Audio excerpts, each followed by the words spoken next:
To illustrate the importance of modding your guitars, I'm going to give you some examples of mods that I've done to my own instruments, as well as explaining some mods that I'm hoping to do to a couple of my guitars and why it is I want to do them.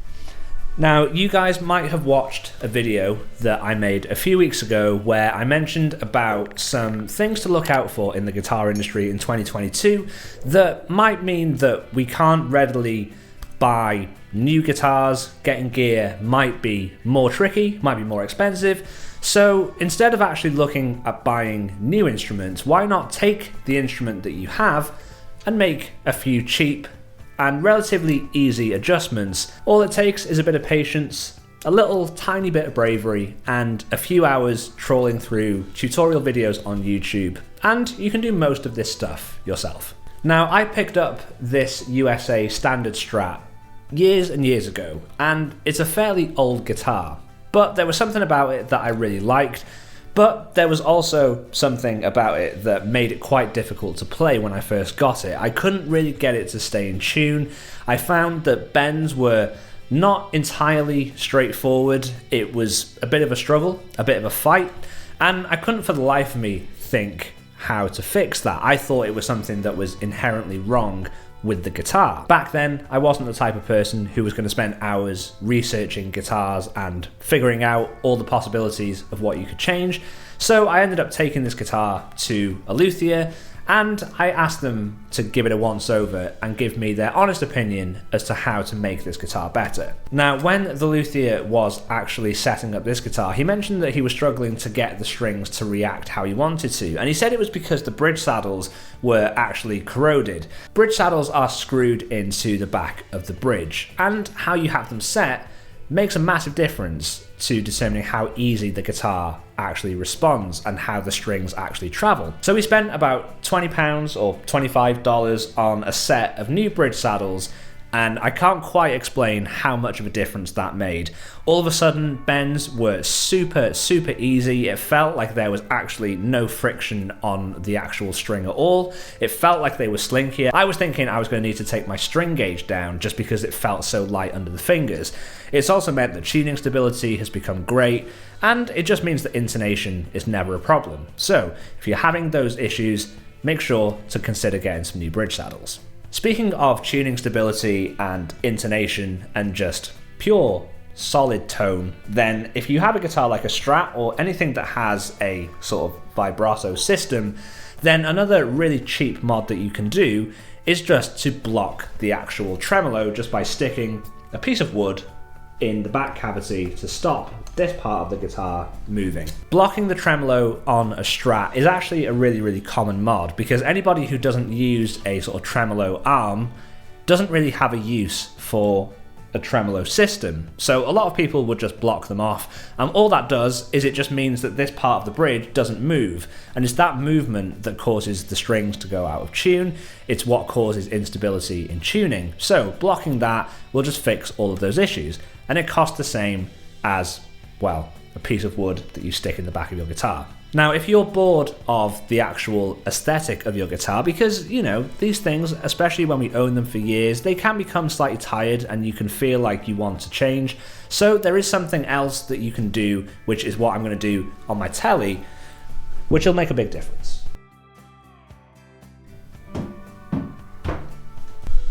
So you guys have seen this guitar a load. It's my 50s Ventera modified Telecaster, and it comes as stock in this lovely green colour, but with this black pickguard. Now, between you and me, I am not a massive fan of the black pickguard on this guitar. I think against the green, it doesn't look particularly good. Very subjective, it's just my own personal taste, and I really want to change this to kind of like a mint green, white, parchment type pickguard. I just think that will look nice against the green. It gets rid of this black pickguard, which I don't like, and that will immediately make the guitar feel like a new instrument. Pickguards come in all different shapes and sizes, and it's important to make sure, especially on Telecasters, that you find one that has the right number of screws. But regardless of your budget, you're going to be able to find a ton of different pickguards for your guitars, and it's definitely something that's going to elevate the actual look at it. The aesthetic will be freshened up, and that might just inspire you to pick it up more. So don't underestimate the value in small cosmetic changes, because it can definitely reinvent the instrument for you. Something that we don't talk about on this channel very much is acoustic guitars, which is a shame because I really love acoustic guitar. It's actually something that I probably play more than electric at the minute, just for various sessions and projects, and it's actually the acoustic guitar that I noticed this next modification on more so than any other, and at least that's what introduced me to how much of a difference this can make. And it's something that is really basic and maybe not very interesting, but the difference it makes is huge, and that is the actual changing of the strings. Now, forgive me guys if I say something that is just horribly obvious, but changing your strings, not just in terms of the gauge, but actually in the string manufacturer, is actually a big deal. And when I decided to change from using Diodarios to using Elixirs on my acoustic, I noticed the difference massively. The guitar felt louder, it had more bass response, the bass response was actually tighter, and it actually retained its clarity and string life way longer than it ever used to, which basically meant that I had to spend less money on strings, and it meant that I didn't have to change strings so often, which for somebody like me, who cannot stand changing strings, was actually a really big deal. So if you're the kind of person that just thinks, well, I just like 10s, so no matter what gauge 10 strings I buy from any manufacturer, hey, they're just 10s, they're all going to be the same, that's not actually entirely true. So definitely recommend having a look at a few brands. For electric, I love Diodario strings, but I don't love them for acoustic. So again, it completely depends, it's personal preference. I recommend checking out Diodario. Ernie Ball make great strings. There are tons of brands out there, but if you're feeling like your guitar is a bit of a struggle to play, then try some new strings. You might find your guitar becomes easier to play. This last mod is specific to my Strat, so I don't know why I didn't explain what this one's all about when I had the Strat in my hand. So bear with me whilst I get it, because this is a good one.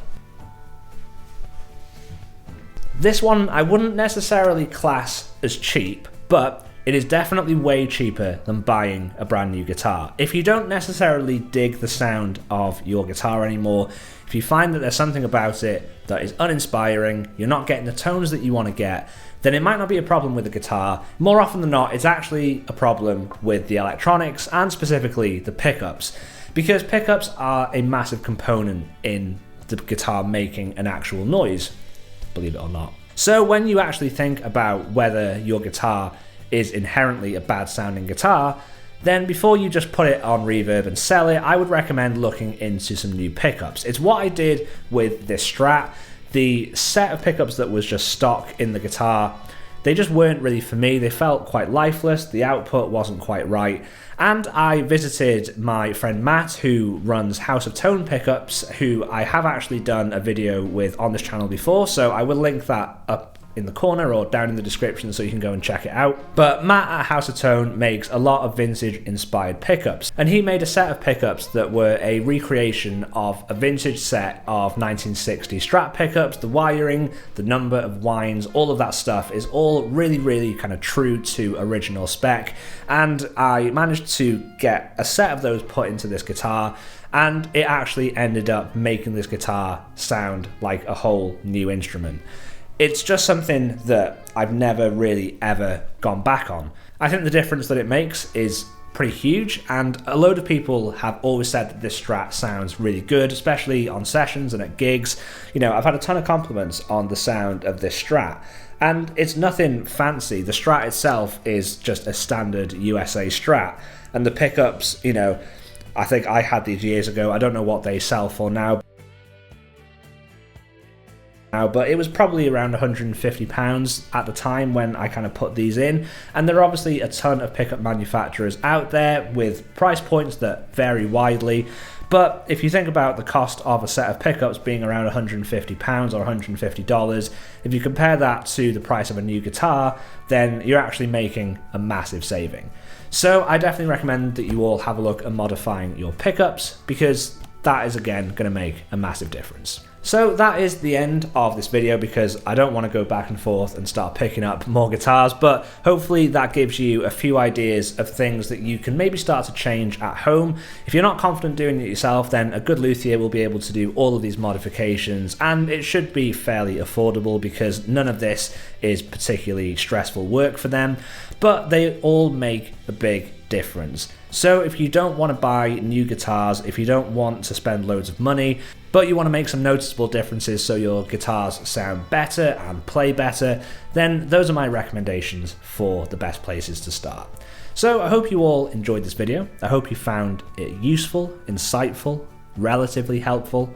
And if you did, make sure to give it a thumbs up.